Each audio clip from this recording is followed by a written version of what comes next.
प्रत्येकाला अनुभव असेल असे जरी म्हणता येत नाही, तरी देखील माझा मात्र अनुभव असा आहे की मनाला एखाद्या वेळी कमालीचा आनंद झाला की त्याच वेळेला माझ्या मनाला कसली तरी हुरहुर लागते, आणि अशी हुरहुर लागली म्हणजेच माझ्या मानसिक आनंदाचा जास्त विकास होतो. कितीही सुंदर घर बांधले तरी त्याला जशी बाहेरची हवा आत येण्याकरता खिडक्या या हव्यातच, त्याचप्रमाणे आनंदाच्या हवेल्यांना हुरहुर वाटायला लावणाऱ्या खिडक्या असल्या तरच त्या आनंदाला खरी गंमत येते. लहानपणी मी आपल्या वडिलांना अत्यंत निष्ठुर समजत असायचे. याला कारण मात्र अत्यंत क्षुल्लक होते. माझ्या बहिणी सासरहून माहेरी आल्या किंवा माहेरहून सासरी परगावी चालल्या की माझे वडील त्यावेळी घरातून उठून हमखास बाहेर जायचे, आणि यावरून मी त्यांना निष्ठुर समजत असे. पण आता वाटते ती त्यांच्या मनाची एक हळवी तऱ्हा असावी. सुखाचेही साक्षीदार व्हायला नको आणि वियोगाचेही भागीदार व्हायला नको. भुकेच्या पहिल्या तोंडी जी अन्नाला गोडी असते ती अर्धे जेवण झाल्यावर राहत नाही. त्याचप्रमाणे माझं झालं होतं. माझे वय आज सुमारे 40 वर्षांचे होते. सर्व तऱ्हेच्या सांसारिक सुखांशी माझा परिचय झाला होता. जरी त्या सर्व सुखाचा सहवास मला अद्याप हवासा वाटत होता, तरी देखील त्यातील नाविन्य नाहीसे झालेले होते. क्वचित एखाद्या वेळी आपले आयुष्य आता उतरणीला लागले आहे अशी मनात कल्पना येऊन जाई आणि मनाला हुरहुर लागत असे. नुकतेच मी आपल्या थोरल्या मुलीचे लग्न केले होते. त्यावेळेलाही मनाला आनंद वाटला, पण सहज मनात अशी कल्पना आली, एखादा दोरा हरियाला गुंडाळावा आणि दोरा पूर्ण गुंडाळल्यानंतर तो पुन्हा उलगडीत बसावे. त्याप्रमाणे जी जी सुख दुःखे मी भोगली त्याचे आता परावर्तन होत आहे. सुमारे 17-18 वर्षांपूर्वीची गोष्ट आहे. ज्या समारंभाने मी आपल्या मुलीचे आज कन्यादान केले, तशा समारंभाने 17 ते 18 वर्षांपूर्वी मी एका मुलीचे दान घेतले, जिला मी आज अभिमानाने आपली अर्धांगी समजतो. पण मनुष्याची मोठेपणाची कल्पना काही औरच असते. त्यावेळेला कन्यादान घेताना त्यावेळची माझी स्वतःची भूमिका मी अलौकिक अभिमानास्पद समजत होतो, आणि आज स्वतःच्या मुलीचे कन्यादान करतानाही माझ्या आजच्या भूमिकेचे महत्वही मला अलौकिकच वाटत होते आणि आहे. त्यावेळेला स्वतःला सर्व सुखाचा राज्याभिषेक होत आहे अशा थाटाने माझी वृत्ती रंगली होती, आणि त्यावेळी माझ्या सासऱ्याला वधूपित्याला एखाद्या भटजीसारख्याच योग्यतेने मी पाहत होतो. पण आज वधूपिता ही भूमिका मला स्वतःला प्राप्त होताच माझी कल्पना बदलली. आज मला वाटत होते सुंदर वनश्रीने नटलेल्या एखाद्या उंच डोंगरावर जाऊन एखादा तपस्वी ज्याप्रमाणे सूर्याला अर्घ्यदान देतो, त्याचप्रमाणे मी स्वतःला आज संसारी तपस्वी समजत होतो, आणि त्या तपस्व्याच्या थाटातच मी आपले कन्यादान केले आहे. माझ्या घरातील लग्न समारंभ पार पडला होता. पाहुणे मंडळी निघून गेली होती आणि पुन्हा सर्व स्थिर स्थावर झाले होते. वेळ संध्याकाळचीच होती. नेहमीच्या सरावाप्रमाणे मला एक कसलीशी जिन्नस पाहिजे होती.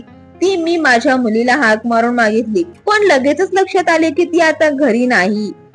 आजपर्यंत माझ्या घरात वाहणारा तो जीवनौघ दुसऱ्याच्या वाटेला गेलेला आहे. माझ्या बायकोने विचारलं, काय पाहिजे? आता मला काहीच नको होतं. आम्ही एकमेकांकडे पाहून विरागीपणाने हसलो. काही वेळानंतर निशब्दपणाने वावरत आम्ही आपले जेवण उरकले. मनाच्या त्या गोड उदासीनतेतच मी अंगात कपडे चढवले, हातात काठी घेतली आणि बाहेर पडलो. रात्रीचा 9चा सुमार होता. तेव्हापासून रात्री 2-2:30 वाजेपर्यंत मी भटकत होतो. रात्री 3च्या सुमारास मी परत घराकडे वळलो. घर जवळ आले तेव्हा हातातील काठीने सडकेशी खेळत कधी काठी फिरवीत असा मी चालायला लागलो. चांदण्याच्या जोडीला थोडी थंडीही पडलेलीच होती. माझे घर थोडेसे आजूबाजूला पण बोळातच होते. मी बोळाच्या कोपऱ्याशी आलो तोच मधुर सुवासाने आजूबाजू दरवळून गेलेली मला आढळली. जमिनीवर पडलेला सूर्यप्रकाश अगर चंद्रप्रकाश पाहून जसे आपण सहज त्याचे उगमस्थान म्हणून सूर्याकडे अगर चंद्राकडे पाहतो ना, त्याचप्रमाणे त्या अदृश्य मधुर सुवासाचा जनक चंद्र कोठे आहे ते मी पाहू लागलो. शेजारीच कोपऱ्यावर केराची पेटी आणि त्या पेटीत व तिच्या सभोवताली पारिजातकाच्या फुलांचा तुरळक सडा पडला होता. सहज वर नजर गेली. फुलांचा शेला पांघरून पारिजातकाचे झाड डौलाने उभे होते आणि जेव्हा डौलाने ते पारिजातकाचे झाड डुले त्यावेळी त्या शेल्यातील कित्येक फुले खाली पडत. म्हणून तो पुन्हा त्वेषानेच एकदा फांदी हलवी तरीही तोच प्रकार घडत असे. मला त्या विरोधी दृश्याची गोड गंमत वाटली. खाली कचऱ्याची पेटी, वर पारिजातकाचे झाड. मी त्या दृश्याने भारून गेलो होतो. त्यावेळी माझ्या डोक्यात कसलीच कल्पना येऊ शकत नव्हती. उडणारी कापसाची म्हातारी धरण्याचा हव्यास केला तर लहान मुलांना फक्त मेहनत होते, पण ती म्हातारी काही त्यांच्या हाती लागतच नाही. म्हणून मी मनात विचार केला, नुसती आनंदाची झुळूक अनुभवायची. त्याबद्दलची मला काहीही कल्पना आली नाही तरी देखील चालेल. पण रस्त्यातच मला असे किती वेळ उभे राहता येणार होते. हातातली काठी खांद्याच्या खुंटीवर अडकवून व खाली वाकत कविवर्य तांब्यांचे काव्यरचन गुणगुणत मी ती कचऱ्याच्या पेटीजवळ पारिजातकाची फुले गोळा करू लागलो. अशी जवळजवळ ओंझळभर फुले मी गोळा केली आणि पुढे बाहेर कुठेच न जाता घरी परतलो. ती फुले टेबलावर ठेवली आणि त्याकडे पाहत खुर्चीवर बसलो आणि तसाच गुंगलो. दुसऱ्या दिवशी सकाळी मी जो जागा झालो तो वाड्यात 2 बिराड करून मध्ये चाललेल्या भांडाभांडीमुळेच. माझ्या वाड्यात असलेली बिराडे जरा तरेवाईकच होती. कोणाच्या कशाबद्दल तरी काही कारणामुळे नेहमी तक्रारी चाललेल्या असायच्यात. आणि तसे पाहिले तर माझी पैशाच्या दृष्टीने स्थिती जरी चांगली समाधानकारक होती तरी देखील माझ्या घरात शांतता यथायथाच असे. काहीतरी कुरकुर धुसफुसी असायचीच. तेच शेजारी पाजारी म्हणून मीही आहे त्या स्थितीत आनंद मानून होतो. माझा स्वभाव अत्यंत शांत होता. चूक कोणाचीही असो माझी आपली पडते घ्यायची तयारी असायची. पण माझ्या या वागणुकीचा अर्थ भलताच होई. कुणी मला अजागळ समजे तर कुणी भेकड समजे. माझ्या हृदयातल्या जळजळीतपणा प्रत्यक्ष माझ्या बायकोला सुद्धा फारसा समजलेला नव्हता. मग इतरांची कथा काय तेव्हा. मी मात्र माझ्या भोवती असलेल्या प्रत्येक व्यक्तीला पूर्णपणे ओळखून होतो आणि होई काय, मी त्या व्यक्तीला त्याच्या खऱ्या स्वरूपात ओळखतो आहे हे प्रसंगाविशेषी जर त्याला कळले तर त्याची त्रेधा उडे, त्याला संताप येई आणि मी जरी तो प्रसंग विसरून गेलो तरी तो मात्र त्या प्रसंगाची तेढ मनात ठेवी आणि बहुतेक त्याचे माझे नंतर वितुष्टच होई. जे फाजील संभावित असत ते जर त्यांचे माझ्याकडे काही काम असले तर पुन्हा हस्तिदंती नमस्कार करायला लागत. माझी अशा प्रसंगाला सदाच तयारी असायची. पण ते महात्मे मात्र त्यांचे काम झाल्यानंतर पुन्हा संगमरवरी होत आणि चुकून मी जर सलगीता शब्द टाकला तर आपल्या कुचकेपणाची अशी नांगी मारत. पण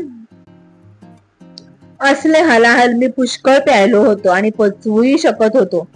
माणसांच्या अशा काही विचित्र जाती मी पाहिल्या आहे की आपली किंमत विसरून त्यांच्याशी सलगीने वागण्याचा प्रयत्न करा तर देखील ते तुमचे खेळणे खुळखुळा करून टाकण्याचाच प्रयत्न करतील.